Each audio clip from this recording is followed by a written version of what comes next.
뉴스 많이 보셨죠? 삼성전자의 글로벌 브랜드 가치가 뭐 70조이다. 뭐 이런 내용을 뉴스나 신문에서 많이 보셨을 거예요. 그러니까 삼성전자의 브랜드 가치가 분명히 그 재산적인 가치가 있습니다. 왜냐면은 여러분들 삼성전자가 그 브랜드 가치가 있기 때문에 전 세계적으로 삼성전자가 만든 제품이 품질도 인정받고 전 세계적으로 판매가 되는 거 아니겠어요? 그래서 삼성전자가 가지고 있는 브랜드 분명히 그 재산적인 가치가 있을 겁니다. 근데 물론 삼성전자만 그런 게 아닙니다. 기업들은 다 나름대로의 고유의 브랜드를 가지고 있고 브랜드가 분명 금전적인 가치를 가지고 있을 거예요. 아파트만 하더라도 여러분들 브랜드 아파트냐 아니냐에 따라서 시세가 몇 억씩 차이가 나잖아요. 그래서 삼성전자뿐만 아니라 모든 기업은 다 브랜드를 가지고 있고 브랜드가 금전적인 재산적인 가치를 가지고 있다. 이거는 부인할 수가 없어요. 근데 문제는 기업이 가지고 있는 브랜드 가치, 이게 재무상태표에 무형자산으로 표시가 되지 않는다는 겁니다.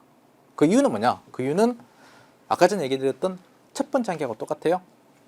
즉, 그 브랜드 가치, 그 금액을 신뢰성 있게 측정하기 힘들기 때문이다 라고 생각하시면 돼요. 무슨 말이냐면은 일단 요거는 국제회계 기준에 관련된 규정을 제가 발출했어요. 자, 국제회계 기준 IFRS에서는 뭐라고 얘기하고 있냐면은 기업이 브랜드 가치를 외부에서 취득하는 게 아니라 스스로 만드는 경우에는 그 브랜드 가치를 무형자산으로 표시할 수가 없다라고 얘기하고 있습니다. 이 얘기는 뭐예요? 이 얘기는 기업이 브랜드 가치를 스스로 만드는 게 아니라 외부에서 돈 주고 사오는 경우, 외부에서 취득하는 경우는 재무상태표에 무형자산으로 표시할 수가 있다는 얘기거든요. 왜? 왜냐하면은 외부에서 취득하는 경우에는 내가 취득하기 위해서 지출한 금액, 현금 금액, 영수증이 있겠죠. 계약서 있겠죠. 그래서 내가 브랜드를 외부에서 취득하는 경우에는 내가 그 브랜드를 취득하기 위해서 지출한 금액을 알 수가 있기 때문에 그 금액을 재무상태표에 별도로 구분해서 표시할 수가 있다는 얘기입니다. 근데 문제는 일반적으로 기업들은 상표를 외부에서 취득하기도 하지만 스스로 만드는 경우가 훨씬 더 많겠죠. 근데 문제는 스스로 만드는 경우에는 그 브랜드 가치를 형성하기 위해서, 스스로 만들기 위해서 지출한 금액이 얼마인지를 별도로 팔라낼 수가 없다는 얘기예요. 그러니까 삼성전자도 50년 동안 영업 활동을 열심히 하다 보니까 그러한 브랜드 가치가 형성이 된 거지.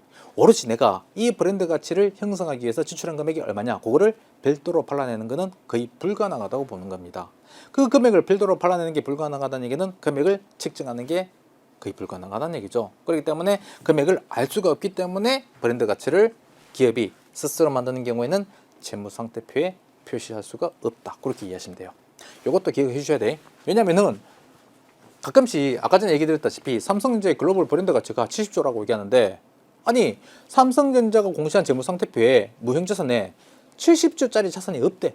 그래서 이런 것들을 저한테 계속 물어보시는 경우가 많아요. 그래서 그런 것들이 물어오면은 저는 이렇게 답변을 해주는 거죠. 뭐라고? 금액을 알 수가 없기 때문에 표시를 할 수가 없는 거다. 이것도 한계점으로 이해하시고 기억하시고 재무상태표를 보실 때, 어떤 기업의 재무상태표를 보실 때 참고하시기 바랍니다.